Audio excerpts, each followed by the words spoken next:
I am here today with Washington Capitals center Matt Hendricks, and we are recording another installment of Pro Perspective.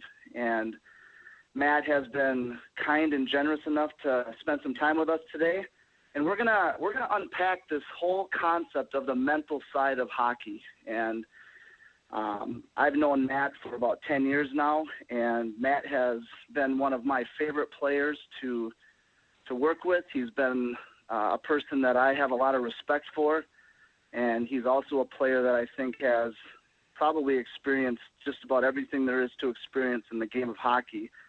And I'm proud of the man he is, and I'm proud of the hockey player he is. So, Matt, thanks for being with us today. Thanks, John. I appreciate it. So we want to kind of unpack the mental side of the game, and I'd like to kind of go back with you for about 10 years. Tell the people that are listening how you would have viewed the mental side of the game when you were a sophomore or junior in high school. Well, looking back, that is quite a few years now. But the things that I struggled most with mentally was confidence, and I guess people call it butterflies or nervousness, anxiousness, and overcoming those. Trying to be the player that I wanted to be, that I thought I could be, but battling with those issues really made it difficult. And as you progressed, through your high school career, I know your junior and senior year, you were fortunate enough to participate in the high school hockey tournament in the state of Minnesota. Mm-hmm. And were there any turning points for you as you went through your junior and senior years in this area? Yeah, well, I was fortunate enough to have some great coaches with Steve Larson and Scott Bukestad. And Scott Bukestad played many years in the NHL and Olympics, and played at the University of Minnesota. And he had a great perspective on things, on mental, areas, ways to prepare. But I don't think it was till we actually got you, Sean, in there to help develop us a little bit more, help us understand the issues that we could control to help make us better players. And I think finding that part of my game, finding that, I guess it would be ways to prepare, made me in more control with my emotions, my confidence, and obviously those butterflies and that anxious feeling that I always had at that age. Now, I remember those days when we would talk and we would try to provide some tools for you guys to prepare yourself mentally. And one of the things I remember about you, Matt, that always has stuck with me is just how intense of a player you are, and you were then too. Mm-hmm. Was there ever a time where you thought maybe your intensity actually worked against you?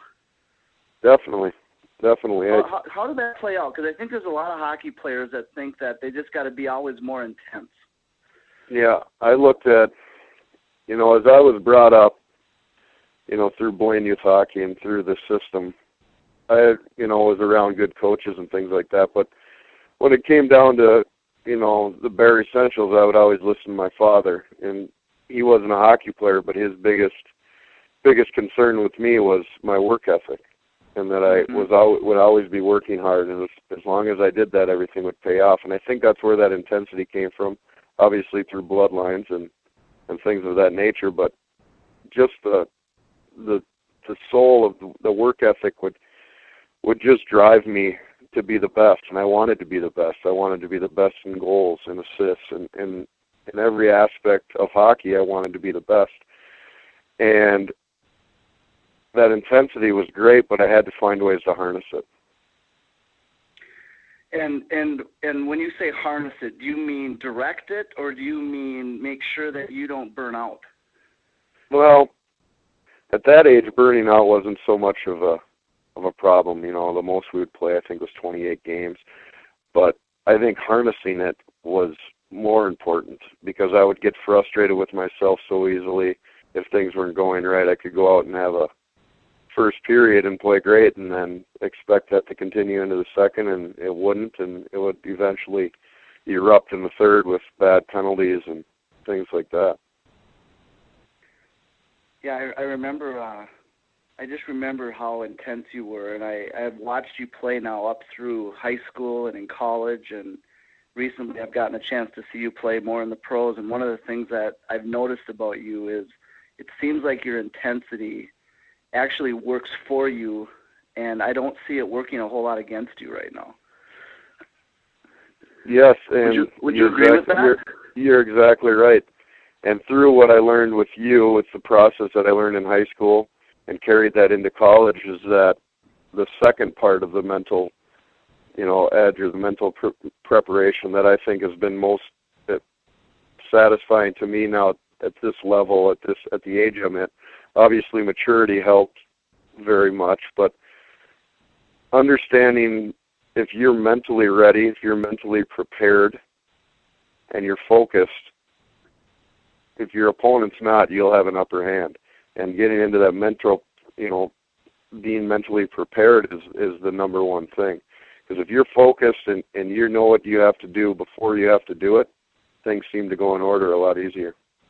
Yeah, I would agree with that. And now let's get into a little bit of this. Now, you have been playing hockey for probably as long as you can remember living. And yeah, I think I put the skates on. I think I was 6 years old. And it's been every year since then. And I'm 29 now. So there's a couple of themes I want to touch on. The number one theme I want to touch on is when you talk about mental preparation. Do you actually have a routine that you use, or do you have different things that you do to get yourself prepared that you found work for you? It's funny because I still, going back to my high school days, I still use, those 5 keys, those aspects that are, back then when I was at that age, I would say things in my mind, okay, you want to get a goal and assist tonight, and you'd figure out 5 aspects that are going to help you accomplish that goal. And obviously those aspects have changed now in the game that I play, but it all goes towards focusing in on what I can do to change a game. Because I'm not the player that's necessarily going to go out and score goals, get assists, do things like that. But if I can find a way to change a game every night, then I'm accomplishing my job. Now, one of the tools that I remember talking about when we did some work when you were in high school is the whole role of visualization. Yeah. And I get a lot of players that ask me about whether or not people really use that. Do you use visualization as a tool in your mental preparation? Definitely. Before every pregame nap, I visualize a lot of what I need to do systematically. So I'm prepared, because every game we play, we have different schemes, kind of like a football team would have different defenses, or a quarterback would look at the defense and change his play, things like that, where we're not, for the most part, our forecheck and things like that are always constant, never changing, but we adjust to face-offs, we adjust to the way teams are going to defend us, or for my, one of my major roles on the team is a penalty killer. And every team has a different power play for the most part. So we have to change our game for every team's power play. So I go through mentally where I need to be in position and things like that for every game, because every game it changes. And I find if I do that, I'm at least a lot more unlikely to be out of position and consequently hurt the team.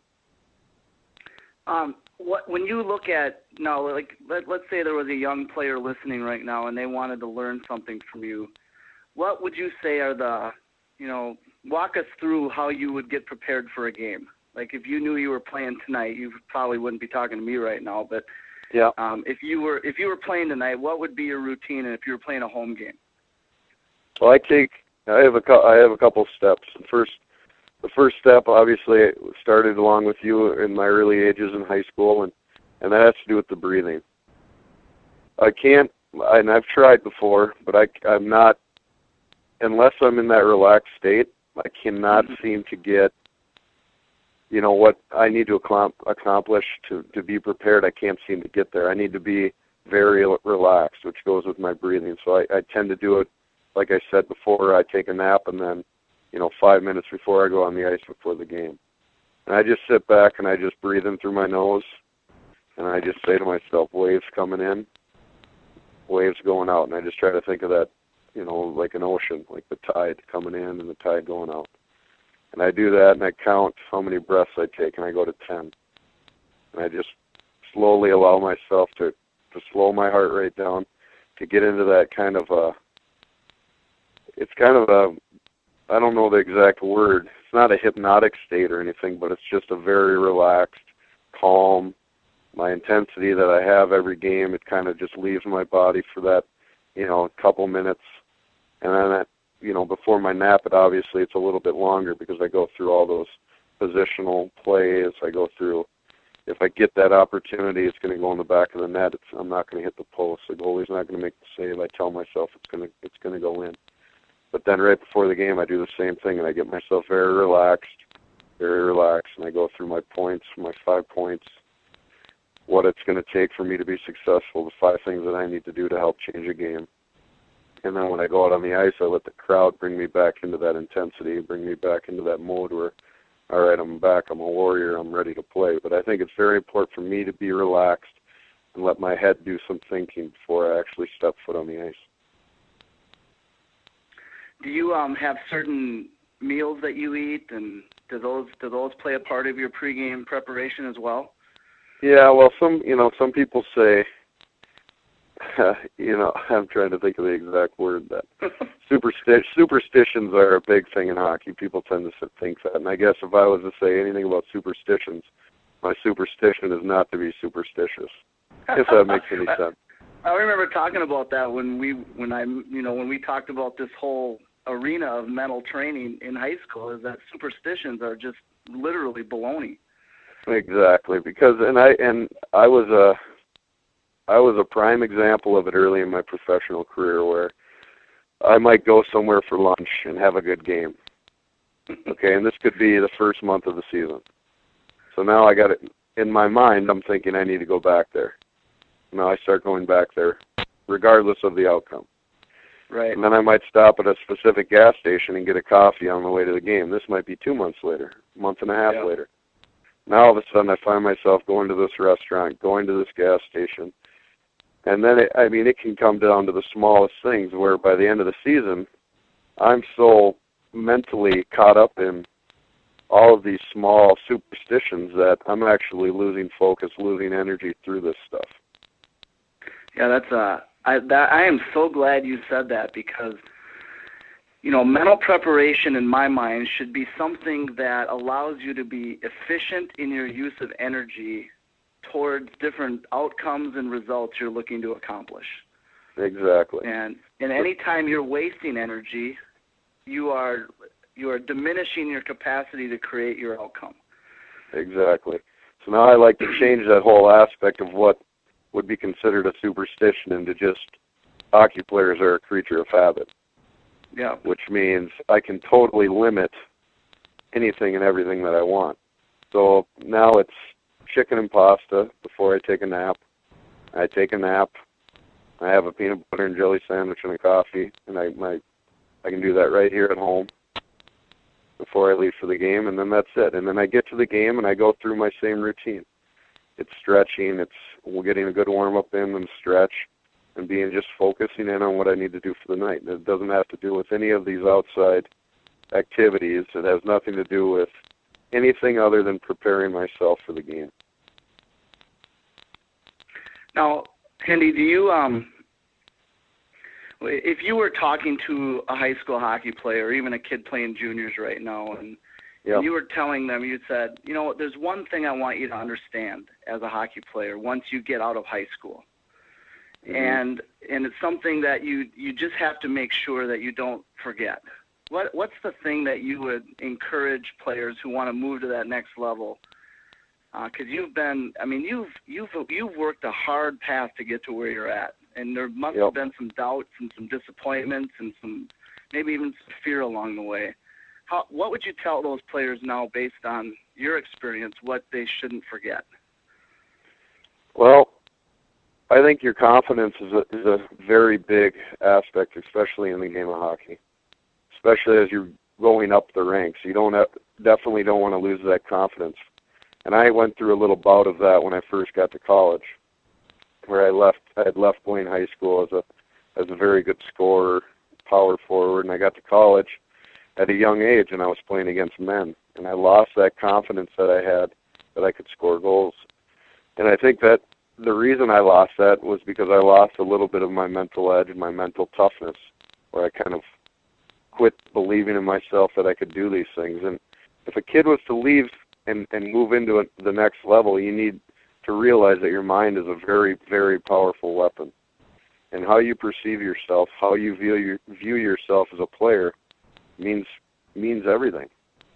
If you feel you have an upper hand on someone, even though statistically you don't, physically you don't, if you believe it mentally, it's all the more power to you as a player. That's actually one of the coolest things I've heard in a long time, because people a lot of times equate confidence only with what's going on in the moment. And if I heard you right, what you're saying is you got to believe in yourself even when there's nothing to show that you should believe in yourself. Yep. I had a coach one time who had I had a teammate, and he was really battling. He was a scorer, and he wasn't scoring, and he was really struggling. And coach would talk to him and have him in meetings, and the coach would ask him what was wrong, what you were battling with, and he says, I just don't have my confidence. I just don't have my confidence. So the coach took out a piece of paper, Post-it note, and he wrote down on there confidence, and he underlined it, and he gave it to the kid. And he said, here, now you have your confidence. And the kid walked out of there. He was all, pretty upset that the coach made it sound more of a joke than it was anything. And I first thought about it for the first hour after my friend was telling me this, my teammate, and I was kind of upset about it too, because I thought that was a real bad way to go about it. But as I thought about it more and more, that's all it is. If you feel you have it, you have it. And you need to go through things every day. Like for me, for example, in practice, I might go through a practice the whole time and not score a goal. All the shooting drills, things like that. And it's frustrating. But I make sure that at the end of every day that I work on shooting, I work on goal scoring. I don't necessarily even need a goalie in net. I just need to shoot pucks into the net. And that brings me back to where I need to be, to feeling good about myself. And when you feel good about yourself, that's when your confidence stays with you. So are you saying, and I want to make this clear because there's going to be a lot of players listening to this, and I want them to make sure they catch what you just said. Are you saying that confidence is your own personal responsibility, and you can't be reliant on somebody else or success all the time to make sure that you have confidence? 100%. Exactly what I mean. Kind of in layman's terms, I guess,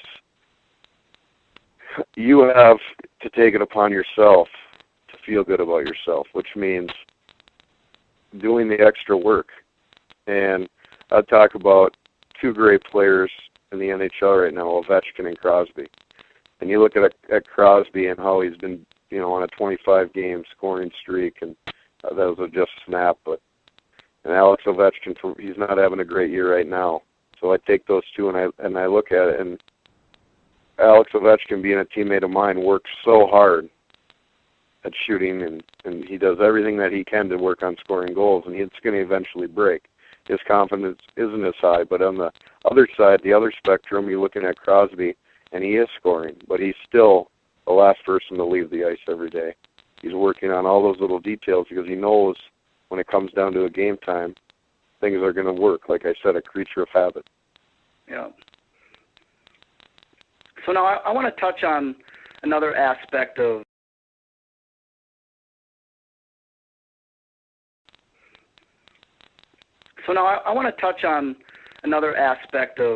this whole mental game that I think a lot of people talk about, and we hear a lot about focus, we hear a lot about adversity, and I mentioned earlier that I know you've been through the ringer. You've been up and down.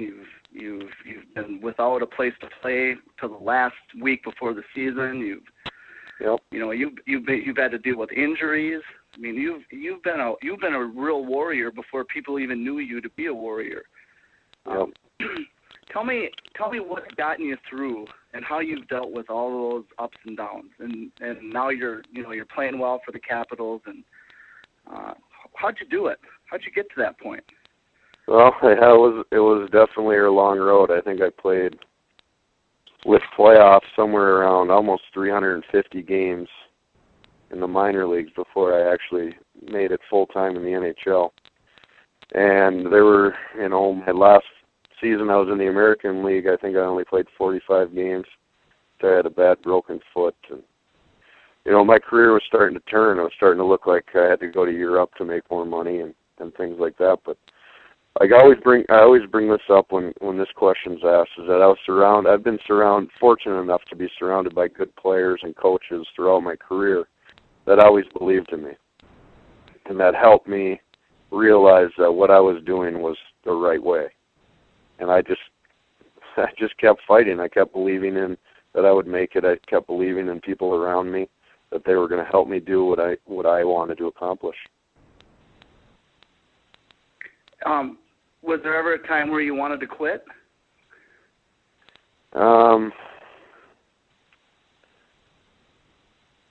There was times when I was extremely frustrated.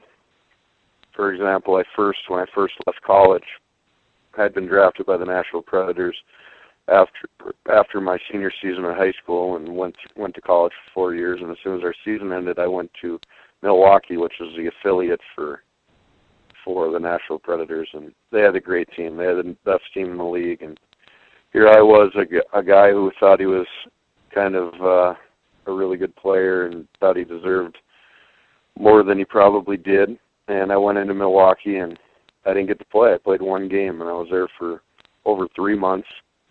We ended up winning the Calder Cup, the playoff series, the big trophy in the American League, and I think I took that for granted, but I also learned a lot going through that mentally, that I'm willing to do whatever it takes. And then the next year was a lockout, and I ended up in the East Coast League, which I never thought I would have been there. But I really look back at those times as great memories now because of the character that I was able to build through times that I really did not want to go through. Wow, I didn't even know that. That's Mm-hmm. I knew that you'd traveled a tough road, but I didn't know that it was to that extreme. Yeah. So here's another issue I want to talk about. Now, this isn't necessarily so much about mental toughness, but there's a mental component to this. And since you left Blaine High School, for 10 years, Hendy, this is what I get from coaches that are coaching high school hockey players. Yeah. They tell me there's a lack of leadership, and they tell me that people, they have a hard time finding captains that will actually lead. And I want to talk to you about this whole issue of leadership, because in 10 years, I don't know that I've met a better leader on a high school hockey team than you. And some of the things I remember in the off season, how you'd make sure that your teammates were in the weight room working out, and if they weren't, you'd go to their house and pull them out of bed and say, get your tail over to the school, because if you don't, I'm going to kick your rear end. Yeah. And there was just a sense of leadership about you that I don't know how you acquired it, but man, I am so impressed by it, and I'd like you to just speak about that a little bit. Yeah. Do you remember those days? Yeah, I sure do. And, I've thought about that as well, throughout my career, about those days. And it doesn't all come from hockey. I think I gained a lot of that self-confidence where I was able to do those things. I didn't feel like I was stepping on people's toes because I felt that this was my right, that if I put in more hours and worked harder than anybody else, and I could be the best player that I could be, and that gave me the right to be the leader on the team. And taking a step away from the hockey aspect, when I went into, I was a football player as well. Yeah, that's right. I got to be very good friends with, going into my junior year, Dave Nelson, who I speak very highly of, because I do think I got a lot of my leadership skills from him. He was the head coach for the football team at Blaine when I was there. And he took me aside at the beginning, right at the end of my sophomore year, and he said, we need a quarterback next year. And he said, you need to work as hard as you can if you want that job. And I thought about it, and I went and met with their new strength coach, Les Ebert, who ended up leaving after my, right after the summer before my senior year. He took a job with the Tampa Bay Buccaneers. But he brought me in and just kind of said, hey, this is what you need to do if you want the job. And I did it. And it was some of the hardest days that I can remember. But I remember what I got out of that, the self-accomplishment that I felt, the self-reward that I felt. And I went in and I took that job, at quarterback. And I learned so much just from paying the price in the off season and realizing how much of a reward that I got from it. And that led into my best year of hockey, my junior year, and then eventually, obviously, into my senior year in football and senior year in hockey. Now let's break this down. So again, I want to make this clear, because if I heard you right, yep. What you just said, I'm not sure I've ever heard before from a person around this concept. Are you saying that because of how hard you worked and because of your passion and desire to be your best, you felt like it was your right to be a leader? Definitely. And I remember right after my junior year when we'd won the consolation championship there at University of Minnesota at Mariucci Arena. Yeah. We had called some kids up from the JV to kind of ride along with us and be with the team and travel with the team and be a part of it. And on the bus ride home, I remember 2 players, for example, look at me and say, we want to play in this tournament again. We want to win the tournament next year. And they were going to be juniors. And I remember thinking, well, that's great. And then I remember thinking, are you ready to do the work? And I felt I felt that it was my obligation to make sure that we did it. And I knew that everyone that we had on that team, not everyone was going to go on. Not everyone was going to be college athletes. And I remember a couple of guys, that was kind of their backlash to me. Well, I'm not going to college. But that wasn't the point for me. The point was we made a goal at the beginning of the season that we wanted to win the state championship. And I wasn't going to allow anyone to step foot outside of those lines, outside of the boundaries. We were on a straight track to do that. What I remember too, which I think some people might misunderstand what we're talking about here. The people that you would go to their house and pull them out of bed, they weren't the third line players. They were the guys playing on the first line with you. Yeah, a lot of times. And I remember thinking to myself, this guy understands the difference between leadership and friendship. Definitely. And what I'm curious about is, how did you overcome? I'm sure there were some of your friends that looked at you and said, what do you think you're doing? Who do you think you are? And I'm wondering how you dealt with that, because I'm sure that's what kids right now are thinking about. If I do stuff like that, I'm going to lose all my friends.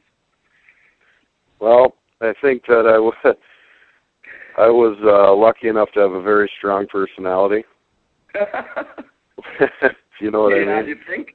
Yeah. But I wasn't afraid to step outside of the friendship and say, you need to do this for me, because I'm doing everything that I can for you, if that makes any sense. Yeah, it's kind of like, I'm going to work my tail off for you, and in return, you owe me the respect to work your tail off for me. Correct. And if you're not going to do that, then maybe the friendship we say we have isn't as strong as we think it might be. Exactly. And believe me, it was for the most part very easy to persuade people. Yeah, well, your persuasive skills were actually really good, even as a senior in high school. Yeah. it was just, it stemmed from being kids. For the most part, we played on the same team our whole lives. You know, since we were in at least traveling hockey. Yeah. And that started at the age of probably 5th grade, 4th grade, I think. No, it was even before that. I think it was 3rd grade. Well, yeah, you guys would play hockey together. You'd go fishing together. I mean, you guys. Yeah. I remember you guys were like friends. You weren't just hockey teammates. You guys were friends. Yeah. I mean, all summer we would get together every day in the summer and play roller hockey in the street. Yeah. And our goal was, we grew up watching the state tournament. And that was all we wanted to do, was win the state tournament. And as it got closer and closer for our time to do it, people kind of forgot a bit about what we had talked about our whole youth and coming up through hockey. So let me ask you one more question about leadership. You know, I've watched the 24/7 thing that they're doing. You know, that they've done with your team, and with the Pittsburgh Penguins. Yep. And the one thing that has stood out to me, even about the different pieces that you've had in this whole thing, is you're still a leader now. You're still leading, even as not one of the, you know, you're not a scorer on this team, even though you have some goals and some assists. Yep. But I see you still leading, and how does that work for you? Well, see, now we get back to kind of what we were talking about with these young kids, where I have that, you know, I walk a fine line now where I don't want to step on toes because of how high profile guys are and things like that. But my leadership here it all has to do with personality and my commitment. I try to go into the rink every day and show that I'm here for one thing, and that's to win. And as many followers as I can get, the better. And is that necessarily being the leader? No, I don't wear a letter on my sweater. I'm not a captain or anything like that. But I think leadership through example is very big, especially at this level. Mm-hmm. Do you think that if I wanted to do something to try to encourage a better quality of leadership in the high school and youth ranks, what do you think would be the first and maybe most important thing that would need to happen in order to improve the quality of leadership? And let me just say this before you answer this. I mean, I have a lot of issues with how captains are chosen. I have a big issue with the fact that most coaches they don't even educate their team about what kind of leader they should choose. And I mean, there's a lot of issues, and you and I could talk for a long time about that. But what if you were in charge of a leadership program for high school hockey programs, what would be the one thing that you'd have to do to qualify to be a captain? Well, a couple things, I think. Obviously, some people will say, well, leaders are born leaders, and I don't necessarily agree with that. You have to learn how to be a leader. You have to learn through coaches. You know, you can take hockey coaches, strength coaches, other sports, football, baseball, any other sport that you play, and those coaches need to teach those skills. And the only way to do that, in my mind, is to set a good example, obviously. And then the other side of it is that the biggest thing beyond that would be, take example, when I was in high school, you and I and the rest of the team, we all sat down and we wrote down our goals for the year, whether it be goals scored, you know, assists, all those small attributes, but they all led into one big goal, the top of the triangle, and that was a championship. Right. And the leader, if you want to find a leader, you find the guy that's most committed to that, to their goal, to that that last goal of winning. If you can find a guy that is very, very committed to that team, those are the guys that are going to lead the way. I mean, anyone can say the right things, but doing the right things means so much more. Yeah, and what I know about you is you've never been lazy on doing the right thing, and that's why to this day, I've been doing the mental edge thing for over a decade now. Yep. And your team was the first team I worked with. You guys, Yep. you guys sacrificed. You guys went out and raised money separate so that you could try to attack this side of the game. And That's right. I forgot about that. Do you remember that? Yep. No, I do. I was kind of spoiled because, working with you guys as the first team was one of those experiences where I thought that every other team should be just like that. Yeah, but in the grand scheme of things, I think that was the thing that pushed us over the edge. Because if you remember, the conference final, we go up to Elk River and they beat us 7-1. Yeah, I remember that. And I'll never forget that. And we're going into the playoffs thinking that. Yeah, I remember the first game when you were a junior. Remember when we played Hastings and we lost with, 0.1 second left on the clock after being ahead 2 goals with 4 minutes left? Yep, 0.02 seconds on the clock.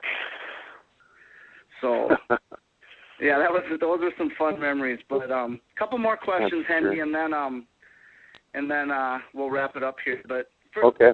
Just give us a little idea of now where you're at today and kind of if you want to share with some of these guys what you're dealing with being an NHL player and where your next point of growth needs to be. Give them a little taste of what it means to be an NHL hockey player right now.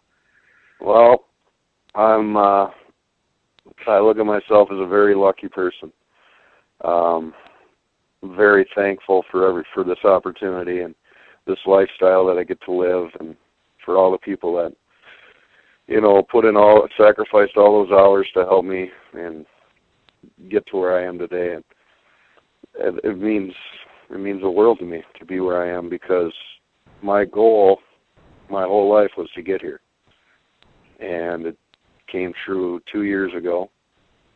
And it's the greatest feeling in the world. And what I kind of go through now on a day-to-day basis is, a battle with confidence, mentally preparing myself to do my job that I have to do, and that has a lot to do with a lot of fighting. And that is very, very demanding on your mental state of mind, I guess. Trying to think of a different way to put it, but when you have to do that demanding mentally and physically, I bet.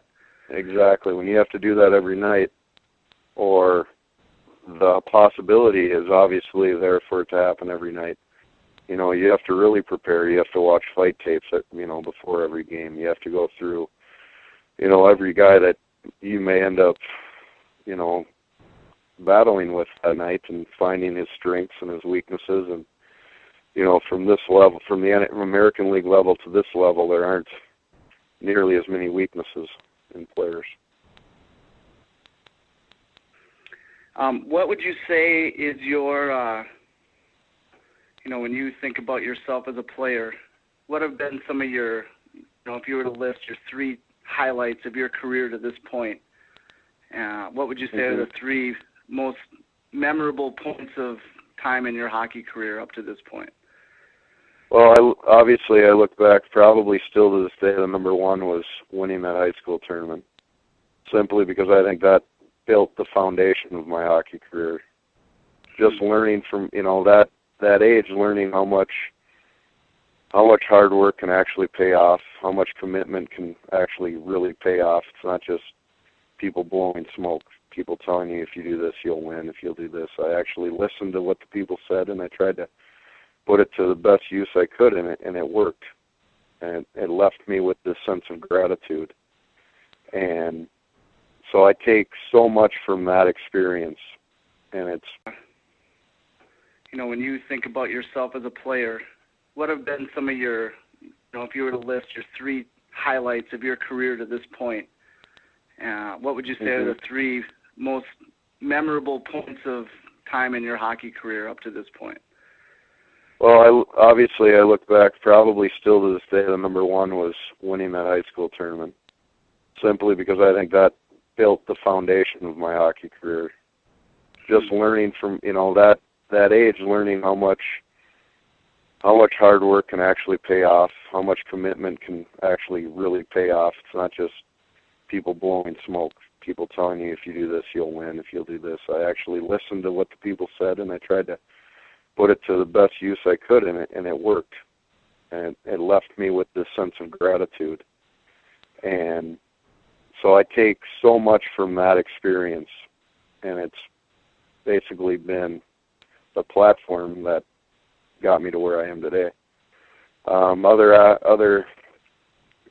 look at my first game that I played in the NHL as a very, obviously a very great time. We lost. I don't know what the score was. It might have been 7-2 or something to Atlanta, but I had made it, and it was a dream come true. And I never knew if I would ever be back, if I'd ever play another game. But at that point, I was there, and I had accomplished, that whole ugly ups and downs of, minor league hockey, the bus rides, all that stuff that you don't want to go through to get to the NHL, and it worked. It paid off, and I made it. And then, obviously, last year to make it the opening night roster, where Joe Sakic's jersey and warm-ups on his retirement night was a great night. And then this year playing in that Winter Classic, it was something I'll never forget. So what are you looking forward to now in the future? You're playing on a team that a lot would think that, has a shot to go to the Stanley Cup. I know you can't think like that, because if you do, you're in trouble. But yep. You're playing with one of the best players, if not the best player in the world right now. Yep, for sure. I'm very thankful.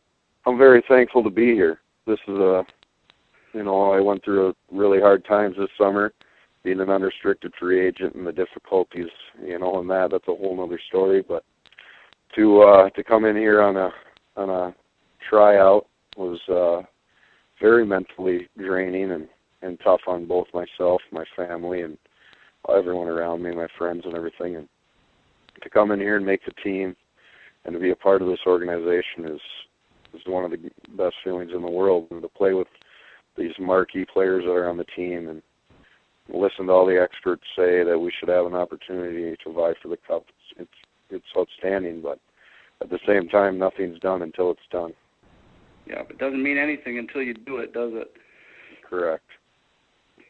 And I think that's the love of sports, is that people can think they know what's going to happen, they can predict what's going to happen, but in reality, you guys decide what happens when you go out and play every night. That's exactly right. There's only one winner at the end of the season. All right, so Andy, I want to thank you for spending time with us today, and I just want you to know that even though I haven't seen you a lot in the last, probably more like 8 years. I got to see you a little bit at St. Cloud, and we got to have a number of conversations when you played there. But part of the reason why the Mental Edge has been around for 10 years, and part of the reason why I've stuck with this even through tough times in the Mental Edge, is because of guys like you. I look at you and I see the gratitude in your eyes when I get a chance to talk to you. I hear it in your voice.